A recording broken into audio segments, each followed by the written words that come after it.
Izin share screen ya Pak. Ya, silakan. Ya, Pak udah terlihat semuanya. Ya, terlihat. Oke, eh, saya mulai aja. Good afternoon everybody. Assalamualaikum warahmatullahi wabarakatuh. Perkenalkan kami dari kelompok 9. Izin presentasikan mengenai materi kami yaitu chapter 16 Organizational Culture. Kelompok kami terdiri dari saya sendiri Syakil Diana Divinita Putra, lalu ada Atameka Ailsa Zahra, dan ada Muhammad Rizky Daniswara Rinaldo. Oke.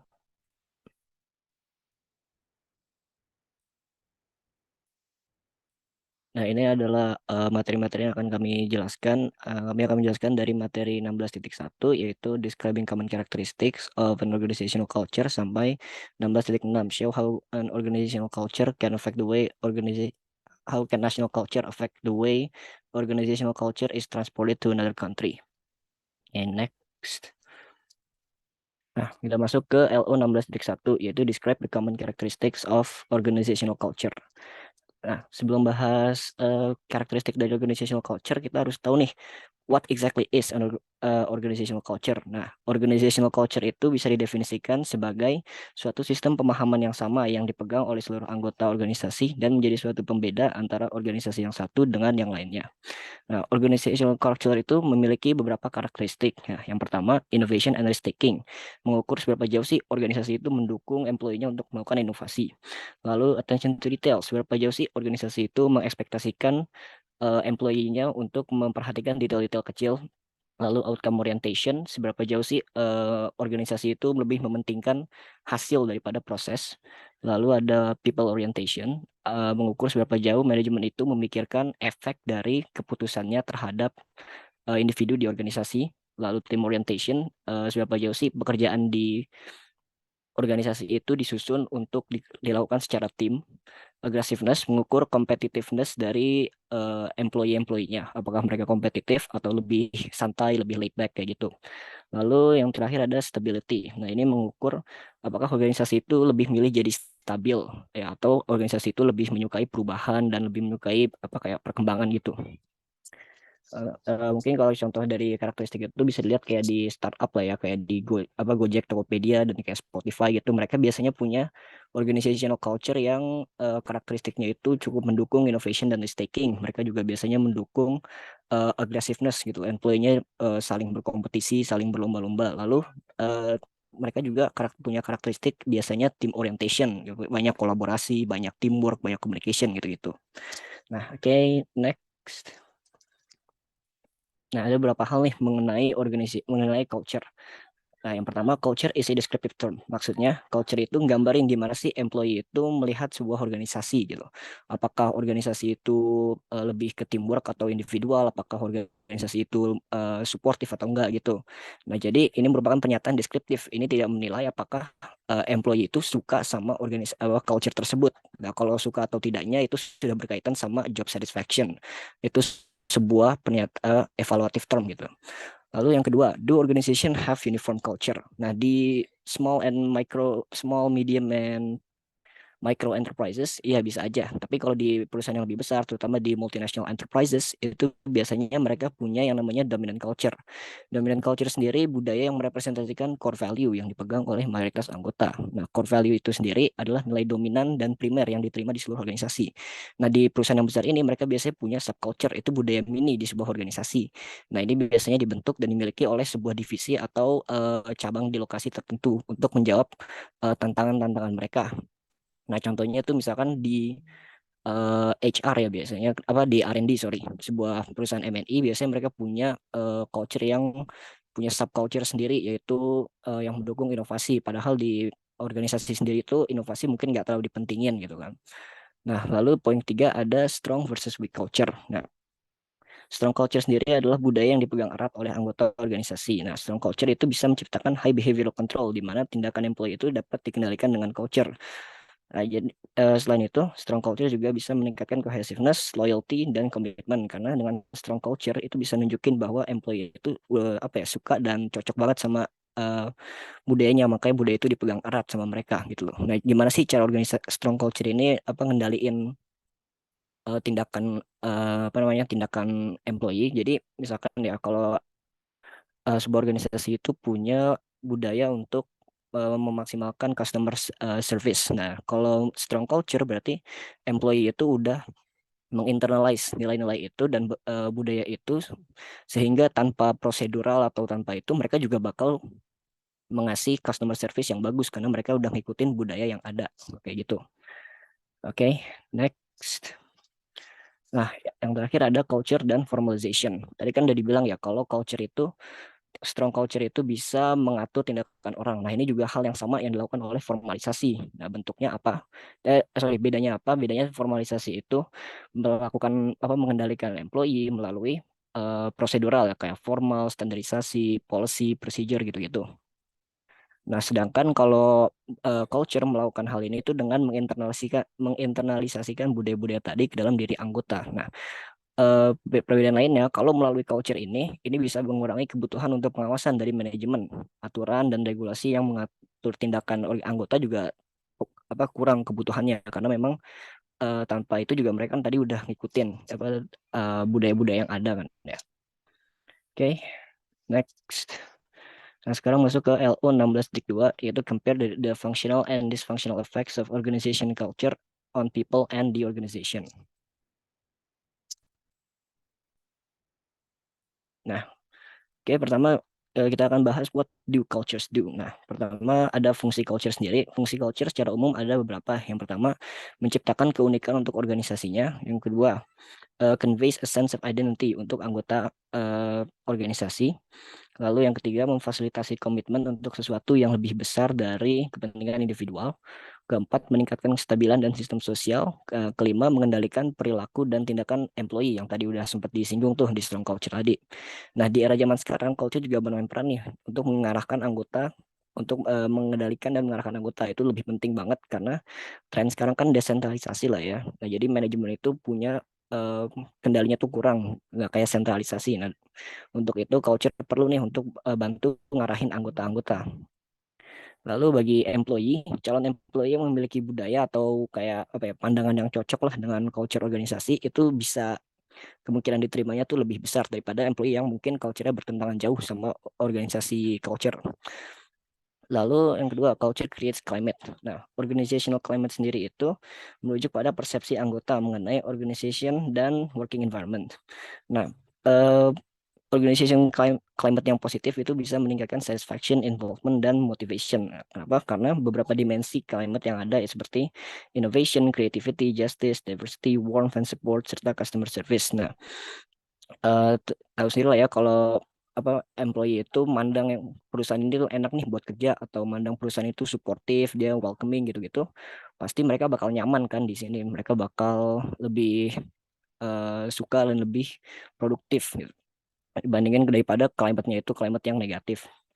Nah, beberapa climate juga dapat berinteraksi dan menciptakan behavior. Contohnya, climate worker empowerment dan accountability bisa meningkatkan performance karena employee itu didukung untuk jadi lebih baik dan dapat mempertanggungjawabkan performance-nya sendiri. Lalu, climate juga bisa mempengaruhi habits. Contohnya, organisasi dengan climate safety. Nah, employee ini akan terdorong untuk selalu menekankan safety di tindakan mereka. Meskipun biasanya ya employee-employee tersebut nggak terlalu peduli nih sama organisasi sama safety itu gitu. Oke, next. Lalu yang ketiga ada ethical dimension of culture. Nah, di sini ada yang namanya ethical work climate. Ini itu adalah konsep benar dan salah di sebuah organisasi di sebuah organisasi itu yang merefleksikan value sebuah organisasi dan memengaruhi bagaimana keputusan etis dibuat di sebuah organisasi. Nah, EWC ini merupakan bagian dari organizational climate dan di dalam EWC ada yang namanya Ethical Climate Theory dan Ethical Climate Index.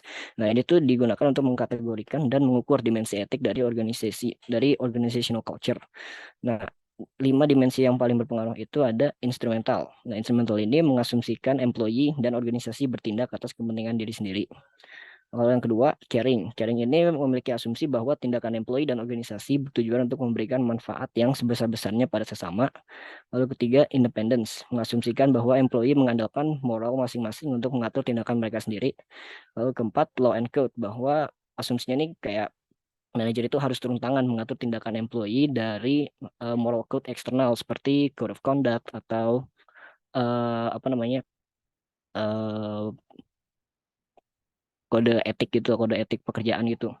Lalu yang terakhir ada rules. Nah, ini organisasi itu cenderung beroperasi atas standar tertentu. Nah, dimensi ECT bisa memprediksikan outcome tertentu. Contohnya kayak caring dan independence. Biasanya nih apa namanya diukur untuk biasanya dapat meningkatkan satisfaction, sedangkan instrumental itu bisa menurunkan satisfaction. Dan beberapa jenis organisasi biasanya bisa diprediksi nih ethical dimensionnya, kayak misalkan humanitarian gitu. Biasanya mereka memiliki dimensi yang caring gitu.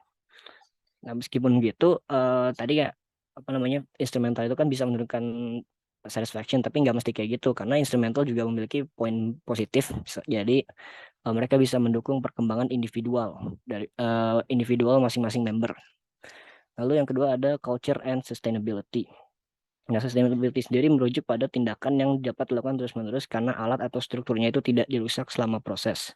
Nah, sustainability itu sekarang kan ya udah jadi tren gitu, karena banyak perusahaan, banyak customer juga meminta perusahaan itu nerapin triple bottom line.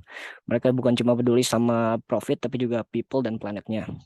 Nah, jadi peran culture di sini tuh untuk membantu meningkatkan sustainability dengan menetapkan value dan sustainable culture, serta mengimplementasikannya di organisasi tersebut. Lalu yang ketiga ada culture and innovation.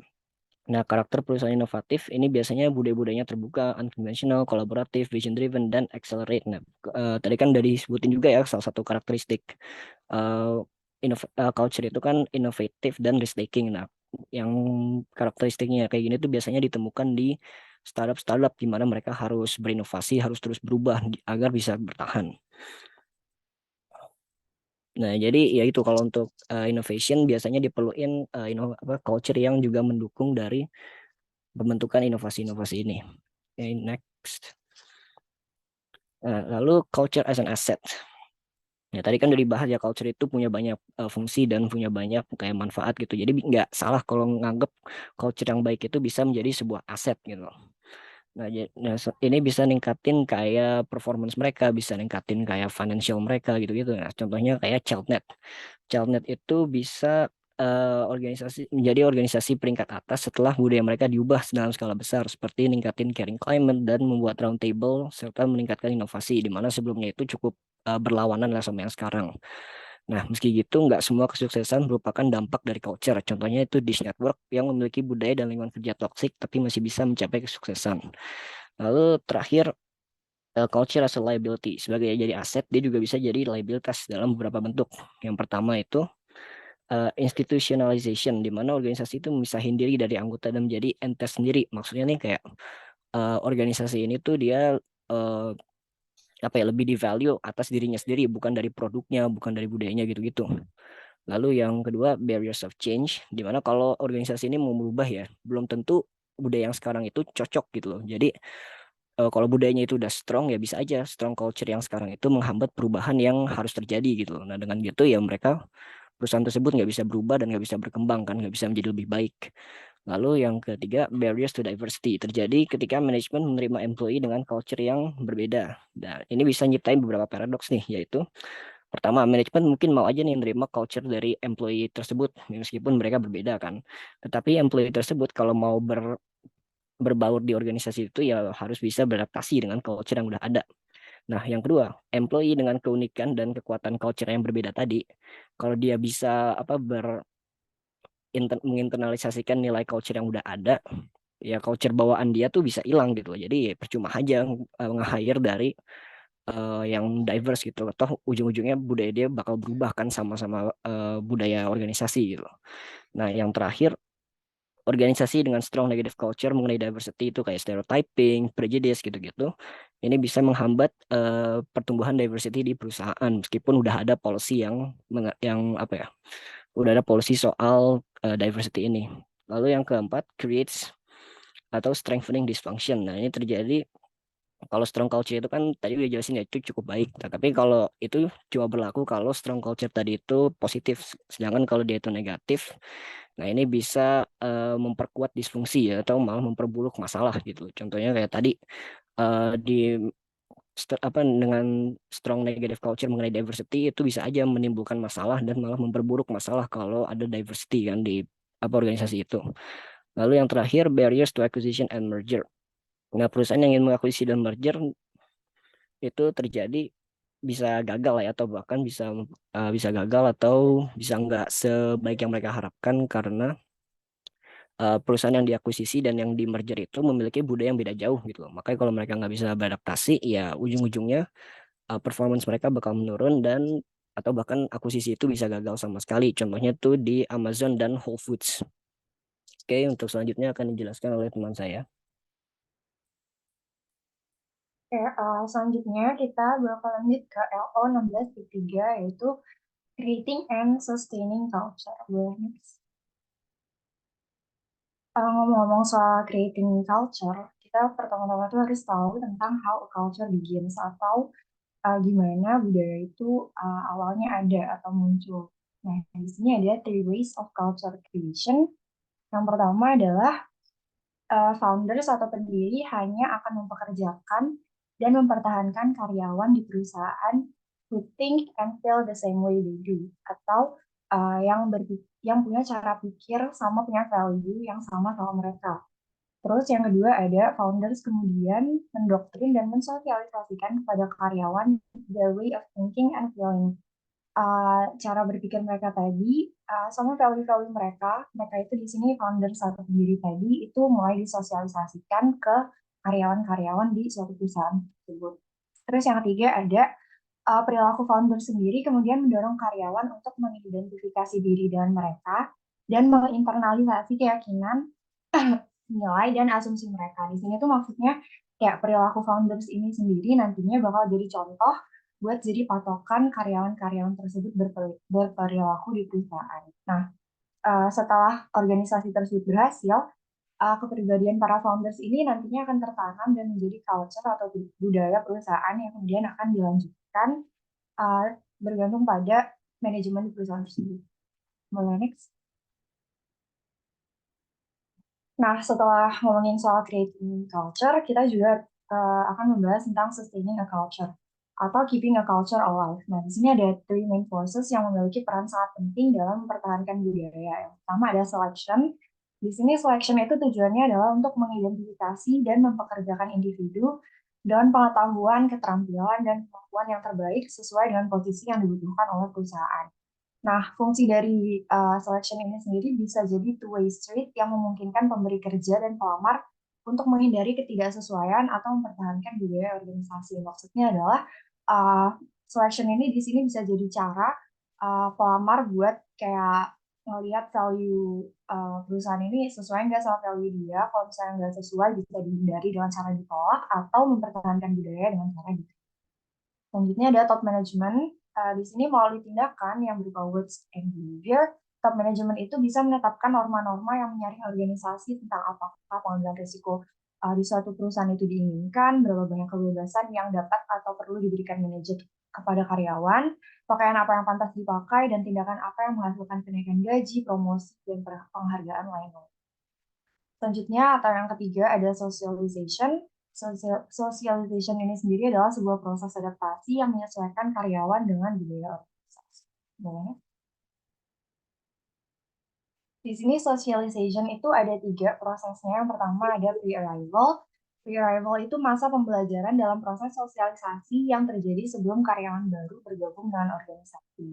Selanjutnya setelah pre-arrival ada proses encounter, di mana itu adalah proses sosialisasi ketika karyawan baru melihat seperti apa organisasi itu sebenarnya dan menghadapi kemungkinan bahwa harapan yang mereka miliki dan realitas yang sebenarnya itu bisa aja beda.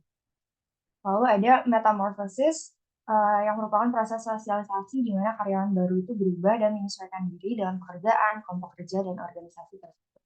Nah, socialization proses ini nantinya akan menghasilkan beberapa outcome. Beberapa dari outcomes itu ada productivity, commitment, sama turnover. Next. Ini beberapa contoh dari entry socialization options yang bisa dipilih oleh perusahaan. Jadi, yang pertama ada formal versus informal. Nah, maksudnya adalah perusahaan ini bisa memilih entry socialization secara formal, di mana mereka itu bisa menyiapkan training khusus untuk memperkenalkan karyawan baru terhadap culture perusahaan, atau informal yang merupakan kebalikannya, yaitu tidak ada training khusus dan karyawan baru itu dibebaskan untuk figure things out on their own. Terus ada individual versus kolektif, di mana perusahaan itu bisa membuat training atau socialization secara individual terhadap karyawan baru atau secara kolektif, yaitu secara berkelompok. Ada juga fixed versus variable, di mana perusahaan itu kalau fix menetapkan transition timetable secara exact, kayak training program semacamnya buat beberapa posisi di perusahaan. Kalau variable itu nggak ada semacam exact transition timetable, tapi perusahaan itu mengadaptasi kayak typical promotion system gitu. Terus ada juga serial versus random, di mana serial ini karyawan baru itu nantinya akan didampingi sama role models yang akan membantu mereka kayak adaptasi sama perusahaan. Sedangkan kalau random, kebalikannya nggak ada role models yang nemenin mereka dan mereka kayak belajar tentang lingkungan perusahaan itu sendiri. Ada juga investiture versus divestiture. Investiture ini perusahaan percaya bahwa kualitas sama kualifikasi dari karyawan baru itu adalah hal yang adalah alasan kenapa mereka dapat posisi tersebut di perusahaan. Tapi kalau divestiture ini perusahaan itu percaya bahwa setelah kualifikasi tersebut karyawan baru itu masih harus kayak di reconstruct value-nya buat sesuai sama value perusahaan. Boleh next. Oke, ke LO selanjutnya yaitu LO 16.4. Saya akan membahas tentang how employees learn culture, atau gimana karyawan itu belajar tentang budaya perusahaan. Nah, di sini dipercaya bahwa budaya ditransmisikan kepada karyawan dalam berbagai bentuk. Nah, yang paling kuat itu ada stories atau cerita, ada juga ritual, symbol material, sama language of the bahasa. Boleh. Kalau untuk story sendiri biasanya itu berupa narasi tentang pendiri organisasi atau founders, pelanggaran aturan, kesuksesan dari orang miskin jadi kaya. Di sini maksudnya kayak successful stories di perusahaan tersebut, terus pengurangan tenaga kerja, relokasi karyawan, reaksi terhadap kesalahan masa lalu, sama coping mechanism dari organisasi tersebut.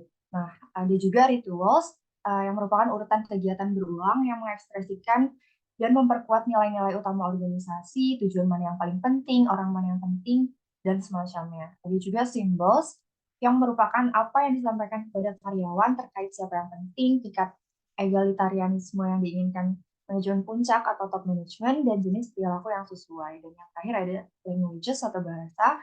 Di sini contohnya adalah terkadang tuh karyawan baru kayak bingung atau kewalahan dengan akronim atau istilah unik yang digunakan sama karyawan-karyawan lama di suatu perusahaan, kayak misalnya istilah-istilah yang mereka gunakan untuk menyebutkan peralatan, petugas, key individuals, pemasok, pelanggan, atau produk, dan bahkan jargon yang telah dipercaya bahwa bisa bertindak sebagai penyebut yang sama untuk menyatukan anggota budaya atau subculture tertentu di suatu perusahaan. Ya, selanjutnya akan dilanjutkan oleh Rizky. Oke, jadi yang selanjutnya itu adalah LO 16-5, yaitu Influencing an Organizational Culture. Jadi idealnya itu dalam sebuah organisasi adalah foundernya itu udah menentukan segala sesuatu hal yang berkaitan dengan organisasinya. Salah satunya adalah budayanya. Tapi seperti yang kita tahu, nggak semuanya berjalan secara ideal, dan budaya itu biasanya adalah salah satu hal yang berkembang seiring berjalannya waktu dan harus di-influence oleh banyak hal. Selama budaya dalam organisasi berkembang, ada 3 aspek yang perlu dipertimbangkan dan bisa dikembangkan, yaitu an ethical culture atau budaya etis, a positive culture atau budaya positif, dan a spiritual culture atau budaya spiritual. Next. Oke, jadi yang pertama itu an ethical culture. Jadi etika dalam setiap industri itu biasanya beda-beda. Tapi pada intinya itu ada etika umum yang harus ditaati oleh setiap organisasi, mau di industri manapun. Jadi ini adalah cara-caranya untuk meningkatkan budaya etis dalam suatu organisasi, yaitu yang pertama, be a visible role model. Jadi top management itu dalam suatu organisasi harus memberikan contoh yang baik karena karyawan akan menjadikan itu sebagai benchmark atau jadi contoh, dan biasanya akan mengikuti pemimpin yang berdampak positif. Yang kedua adalah communicate ethical expectations. Manajemen juga harus mengomunikasikan kode etik yang ingin diikuti oleh organisasi agar tidak ada ambiguitas atau dilema etika dalam organisasinya. Yang ketiga itu provide ethical training. Ini dapat dilakukan dengan cara mengadakan seminar, training, dan hal lain untuk memperkuat kode etik organisasi. Yang keempat itu visibly reward ethical acts and punish unethical ones.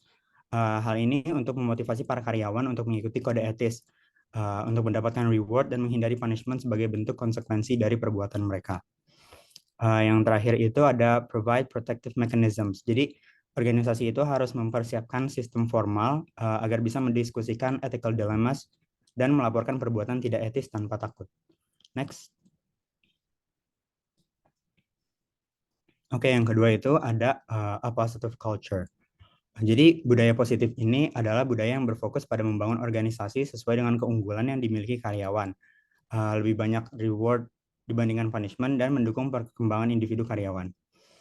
Jadi building on employee strength itu berarti organisasi dapat memanfaatkan keunggulan-keunggulan yang dimiliki karyawannya untuk memaksimalkan kinerja dan juga memotivasi karyawan itu sendiri. Kemudian rewarding more than punishing itu artinya bukan selalu hanya dalam bentuk extrinsic seperti financial reward atau financial incentives, tapi bisa juga dalam bentuk praise atau pujian yang kadang dilewatin oleh manajer-manajer. Jadi pujian-pujian ini sebenarnya bisa memenuhi hal-hal kebutuhan intrinsik seorang karyawan dan akan memotivasinya untuk bekerja lebih baik. Yang selanjutnya adalah encouraging vitality and growth, yang berarti organisasi tidak melihat karyawan sebagai sekedar pekerja dalam organisasi itu, melainkan juga melihat karyawan sebagai individu masing-masing dan mendukung perkembangan karyawan-karyawan tersebut, baik secara pribadi maupun profesional. Next. Yang terakhir itu a spiritual culture. Jadi di sini yang dimaksud dengan spiritual culture itu bukan berarti yang berkaitan dengan agama, tapi melihat karyawan sebagai individu yang memiliki hal-hal intrinsik yang perlu dipenuhi juga. Ini bisa berbentuk seperti melakukan pekerjaan yang memiliki purpose dalam masyarakat. Jadi ciri-ciri dalam organisasi spiritual itu ada benevolence, yang berarti itu kebaikan dan pada intinya itu melakukan perbuatan-perbuatan baik gitu organisasinya. Yang kedua ada strong sense of purpose, kayak yang udah disebutin tadi, ini memotivasi karyawan dengan memberikan purpose untuk pekerjaannya. Yang ketiga itu trust and respect. Ini berarti dalam organisasinya itu terdapat kepercayaan dan rasa hormat antar anggotanya. Dan yang keempat adalah open-mindedness, yang berarti organisasi spiritual itu mengedepankan flexible thinking dan kreativitas karyawannya. Kemudian ada cara-cara untuk mencapai spiritualitas dalam organisasi, yaitu yang pertama, mendukung work-life balance karyawan untuk memenuhi kebutuhan intrinsik mereka. Yang kedua, itu encouraging a sense of purpose, kayak yang udah disebutin tadi juga. Jadi karyawan itu merasa berkontribusi pada masyarakat. Gitu. Dan yang terakhir adalah menyediakan konseling dalam organisasi. Ini juga sama seperti poin 1 yang bisa ngebantu karyawan-karyawan dalam sebuah organisasi itu memenuhi kebutuhan intrinsik mereka. Nah, tapi dalam spiritual culture ini ada beberapa kritik, yaitu yang pertama itu pertanyaannya adalah workplace spirituality itu sebenarnya apa sih? Karena kebutuhan intrinsik orang beda-beda dan itu nggak dilandaskan oleh sains, jadi arti workplace spirituality juga bisa beda untuk masing-masing individu dan pastinya beda untuk masing-masing organisasi. Yang kedua itu are spiritual organizations legitimate? Karena kadang bisnis dan spiritualitas atau moral itu kurang sesuai, yang bawa kita ke pertanyaan ketiga, yaitu are spirituality and profit compatible? Ini juga hal yang perlu dipertimbangkan oleh organisasi saat mau mendukung spiritualitas dalam organisasi. Next. Oke, selanjutnya itu LO 16 strip 6, yaitu the global context. Jadi dalam konteks global itu, budaya dalam organisasi juga dapat terdampak oleh keadaan global. Organisasi, khususnya yang beroperasi secara internasional, harus mempertimbangkan juga budaya lokal yang ada. Nah, perbedaan-perbedaan kebudayaan yang ada di seluruh dunia itu adalah hal yang harus dipikirkan oleh perusahaan. Apakah mereka ingin menstandarisasi budayanya atau ingin mengikuti budaya lokal yang ada? Ini adalah hal-hal yang perlu dipertimbangkan lagi oleh organisasi-organisasi yang ingin menjalankan bisnis internasional gitu. Next. Baik, sekian dari kelompok kami. Jika ada yang memiliki pertanyaan, boleh ditanya. Terima kasih. Oke, terima kasih kelompok 8. Kelompok 8 atau kelompok 5 sih? Maaf. Kelompok berapa? Oke, kita tampung dulu ya. Silakan yang mau bertanya. Silakan. Apakah ada yang mau bertanya dari kelompok yang nggak presentasi? Oke, mungkin sekaligus jadi kita tampung pertanyaannya sambil mungkin kita break sampai jam 3.15 seperti biasa. Jangan 3.15 yang agak terlalu mepet ya, mungkin 3.20 aja sampai jam 3.20. Kemudian setelah itu kita kembali untuk sesi tanya jawab. Mungkin yang mohon rename akun untuk memudahkan assignment breakout room.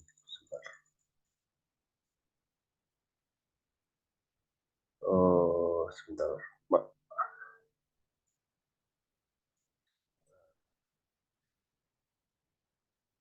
Nggak ada 11 kelompok kan ya?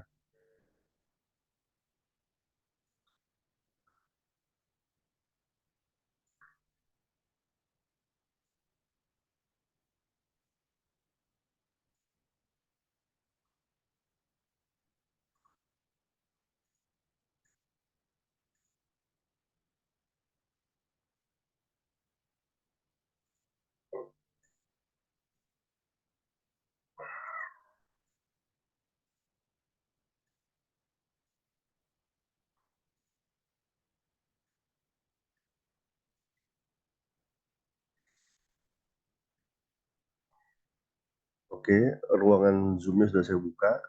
Silahkan bergabung untuk mendiskusikan. Dan mungkin kalau ada pertanyaan bisa dikirimkan secara DM atau melalui chat ke kelompok presenter.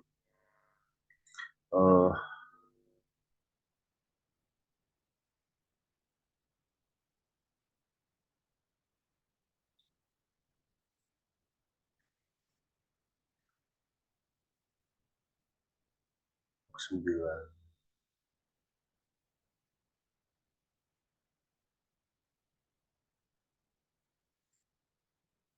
Oke.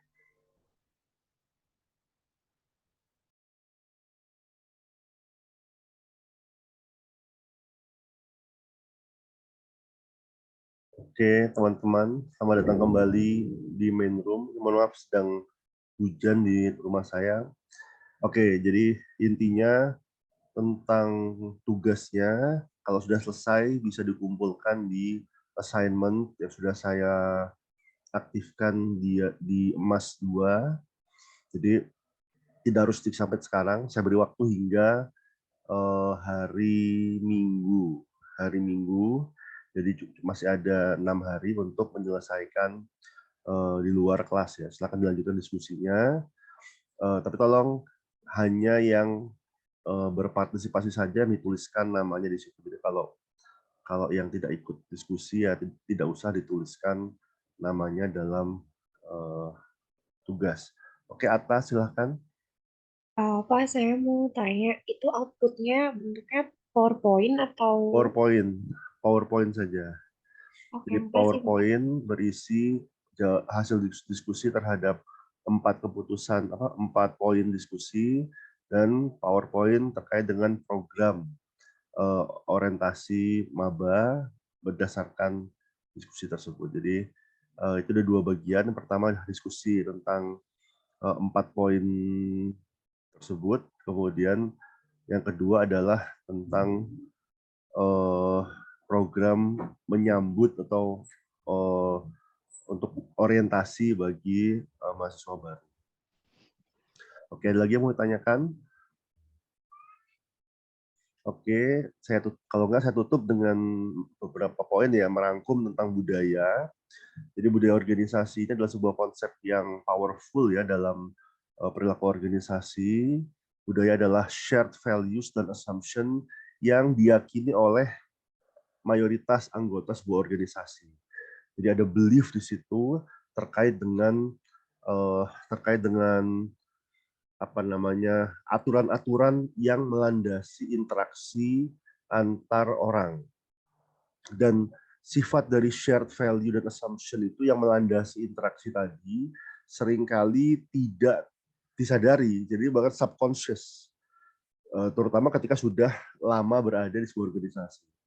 Jadi menurut saya waktu yang paling terasa itu adalah ketika baru bergabung.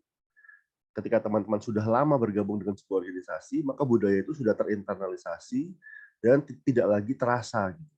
Baru terasa ketika mengalami culture shock saat berinteraksi dengan orang-orang yang memiliki values dan assumption yang berbeda. Jadi budaya itu ketika kita bersama orang-orang yang memiliki budaya yang sama, nggak berasa. Gitu. Tapi begitu kita bertemu dengan orang-orang yang memiliki budaya yang berbeda, baru terasa bahwa kita punya budaya tertentu. Itu sifat dari budaya, sehingga sehingga sangat susah untuk mengukur budaya. Tapi bukan berarti budaya itu tidak ada. Budaya itu justru ada dan sangat powerful, meskipun tidak tertulis, tidak terlihat, atau mayoritas tidak terlihat secara kasat mata. Nah, budaya organisasi itu bisa lebih powerful ketimbang peraturan tertulis. Orang lebih nurut dengan norma dan budaya ketimbang dengan peraturan tertulis. Jadi seringkali orang mengabaikan peraturan tertulis ketika peraturan tersebut bertentangan dengan budaya yang sudah diterima. Nah, kemudian budaya yang kuat tidak menjamin budaya yang fungsional. Jadi ini ada budaya fungsional dan disfungsional, ya tidak semua budaya itu membantu, ada juga yang malah menghambat. Budaya menjadi fungsional, membantu organisasi ketika ya tadi mendukung strategi dan kinerja, dan menjadi disfungsional ketika menghambat strategi dan kinerja. Permasalahannya adalah strategi tersebut seringkali berubah sesuai dengan kebutuhan dari lingkungan eksternal dan internal. Sedangkan budaya susah berubah begitu. Dan ketika budaya kita itu disfungsional, ketika budaya kita menghambat strategi yang perlu diambil, maka perlu dilakukan perbaikan atau pembaharuan budaya organisasi. Dan ini membutuhkan proses manajemen perubahan yang akan kita pelajari minggu depan.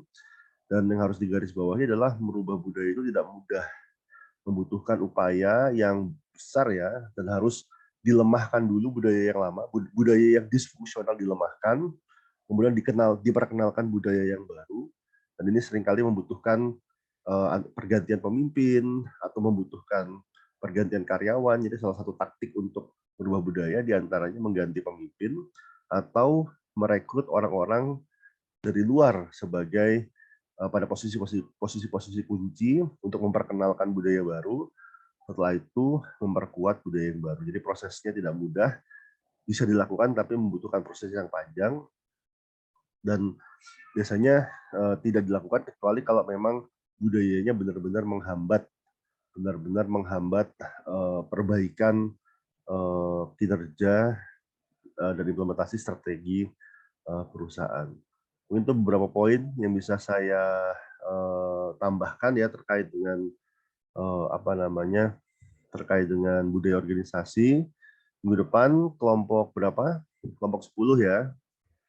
Kelompok 10, dan saya berharap minggu depan teman-teman ada yang bertanya. Sebenarnya saya agak kecewa tadi nggak ada yang bertanya ya, dan saya yakin nggak bertanya bukan berarti karena sudah paham, karena bisa jadi nggak bertanya justru menjadi salah satu indikator mungkin teman-teman kurang memperhatikan.